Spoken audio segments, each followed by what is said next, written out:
one more time is more power. Okay, mabuti nasa likod. Okay, sabay-sabay tayo. At the count of 3. 1, 2, 3, and...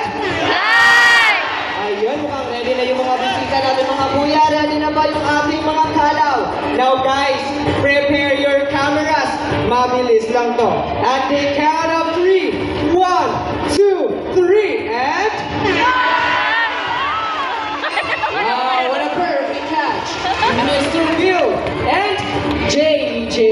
Now guys, when you see a hornbill doing that in the wild, you are so very lucky because they are actually in mating season.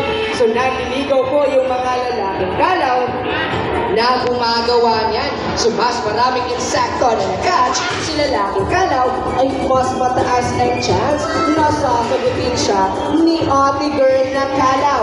And did you know that they call them monogamous? Monogamous meaning, once they find a partner in the wild, they will stay with them forever. And sana ko talaga guys, no, my forever. Ayan sa mga single ladies natin out there, kung naghahanap kayo ng forever, alam na natin, nandito lang ang... Ano guys? Alam, hindi sa ating mga kuya, okay? Nandito lang. Okay, magpapakita sila ulit. Now guys, prepare your cameras.